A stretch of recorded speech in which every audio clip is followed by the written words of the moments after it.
Hey guys, so it's been a while since I've done any sort of video on how I would like to see things done for Destiny, my suggestions and stuff. Part of the reason that I haven't done one of those videos in a while is that I've had quite a few amount of developers and designers from all over the place, even a guy from Blizzard, tell me that they appreciate how I go about my criticism, explaining what the problems are, why we feel like they are problems, etc., instead of just boasting about how I would do stuff. Well, today, we're going to do almost the exact opposite of that, since I know a lot of you, my audience, have asked me what I would like to see Bungie do. So if you're a dev or designer, you've been warned. Today, we're going to talk about 5 things that I hope Bungie does in the future, and I'm pretty sure I've mentioned all of this in videos prior. I don't think a lot of this is going to be substantially new, but I've never done it in a straight-up list format or anything. This is also more long-term stuff, not things like fix mods, because they're already working on that stuff. We'll start simple with number 1, more detailed patch notes and in-game UI. Destiny has been a pretty ambiguous game, going on feeling more than numbers. If it feels good to use, then use it. Fine. But a lot of people don't like that ambiguity, and having more detailed patch notes or in-game explanations would be nice. Let's look at the latest patch notes for Curse of Osiris. Increased the damage dealt to bosses from super abilities. How much? Reduced pulse grenade damage slightly. How much? Reduced the recharge rate of additional grenade charges beyond the first. How much? And why? Decrease the distance traveled in air with the shoulder charge ability when it is executed without a target. Why? Fixed an issue causing Cabal corpses to float in midair. Why? That was funny. No, that one's fine. I realize that excruciating detail probably doesn't work for a huge set of patch notes like this, but that excruciating detail is why I like something like the Overwatch patch notes. Detail and designer insight as to why things happen. I guess with the game being as simple as it is, it doesn't really need the in-game UI to be updated as much, but something like an advanced tab or an advanced toggle for those things that are ambiguous, even if it goes against everything this channel stands for, which is me teaching you those things or trying to explain things why they happen the way they do, I think would be nice. I mean, even if that does go against what I'm trying to do, it does help me also. Number 2, it's a little bit harsher. I think dropping the whole get max level items from anywhere thing would be nice.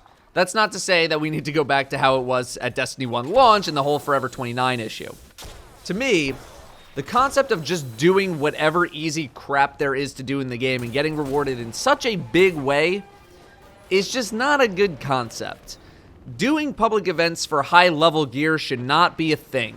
Running level 140 strikes for high-level gear should not be a thing, or even the heroic strike playlist, because it's not that much harder. What's the difference between the Vanguard set armor and the Raid set armor in terms of power pre-January 30th patch? If you said absolutely nothing, you're correct. There is no motivator to get me to do stuff. I know Bungie likes the feeling of stuff, so here's how I feel. Oh wait, I don't actually feel anything at all. The hardest stuff should grant the best items, or at least better items. I know the raid technically does, you get an extra perk on some weapons, but ever since year 2 of Destiny, there haven't been a ton of hits.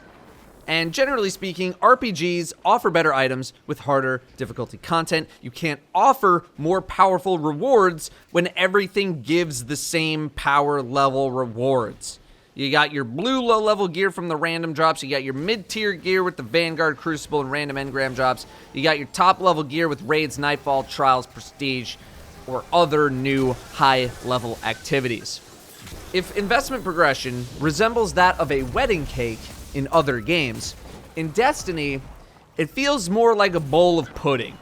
It's there, sure, but it just feels like an amalgamation of something. It doesn't feel like there's any structure other than blue gear stopping at whatever arbitrary number it stops at now. How about at the very least, we stop making the easiest things in the game the most rewarding? Taken King was probably the closest we had to a progression system that I liked within Destiny. Once we went to 100% infusion rates, I knew that we were either never going to go back or that things would get even easier, and I'm afraid of it staying this easy and carefree. Now, the fact that you can do anything and level up is very liberating, sure, but I personally feel like it's a necessary evil to have things that give better stuff compared to other activities. Number 3 is slowing down the one-offs. Destiny has a one-off experience, not too bad, but the game does not need one-offs, despite it being the reason that casual players come back to play or buy an expansion. You know, you gotta push some units, I get it. I've said this a lot already, or some form of it, but I really wish Bungie would focus on the longevity experience of the game more than the short term with these expansions or updates.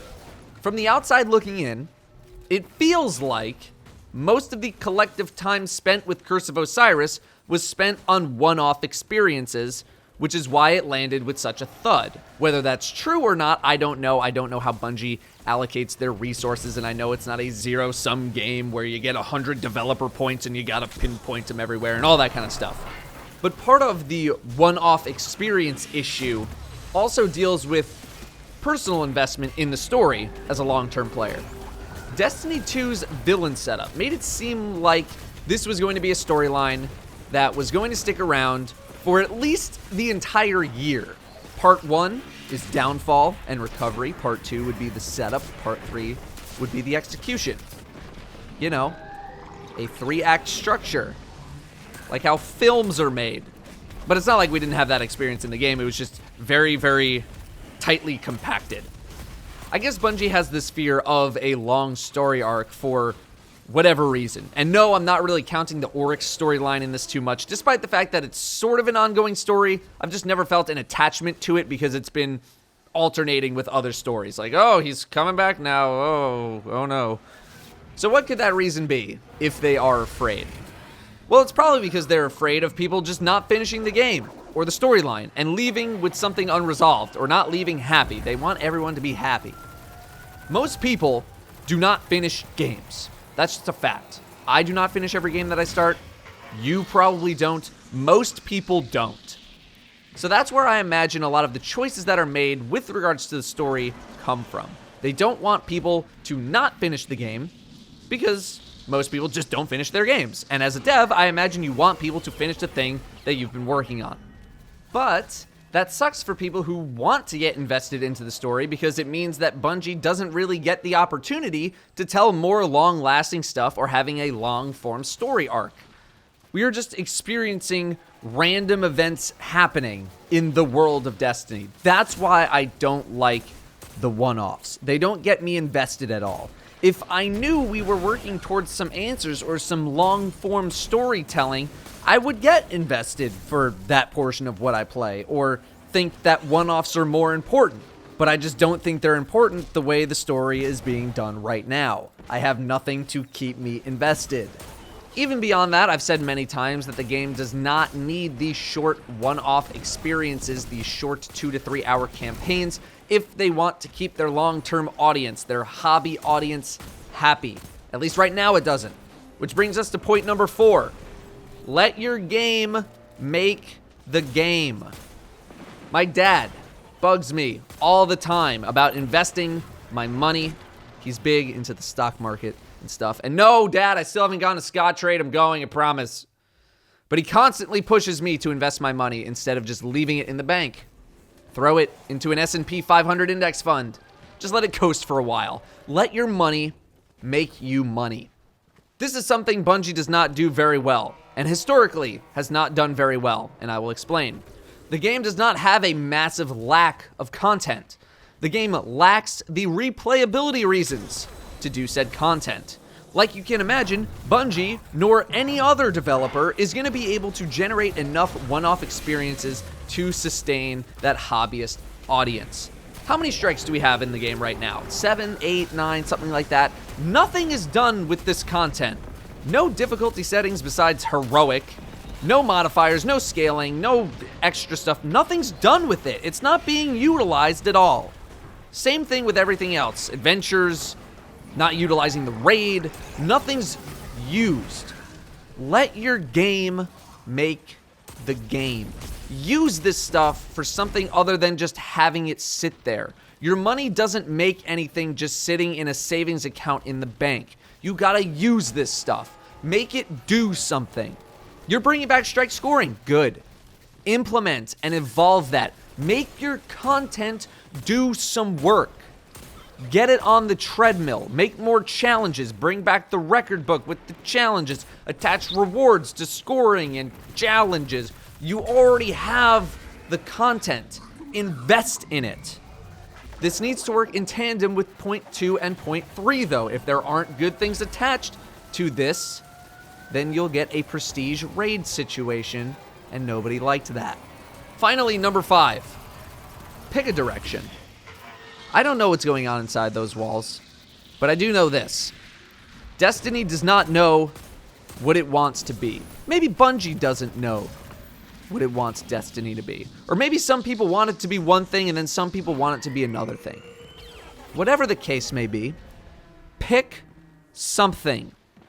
If you're gonna be an investment game, be an investment game. If you're gonna be a story game, be a story game. Right now, it's just a weird mix of both.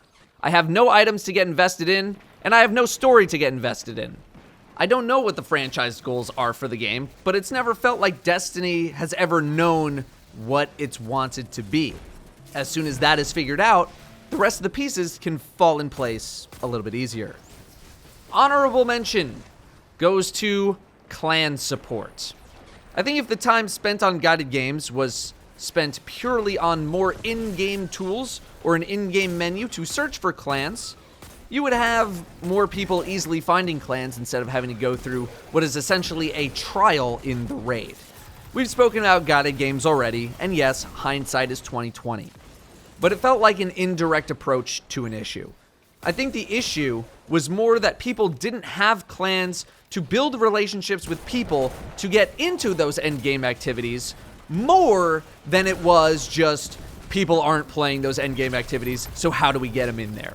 Guided games isn't on the radar at all, and I'm not saying it should be scrapped completely or anything, but I think a more direct approach to getting people into clans, if that is indeed the problem that Bungie wants to solve, would be the better approach.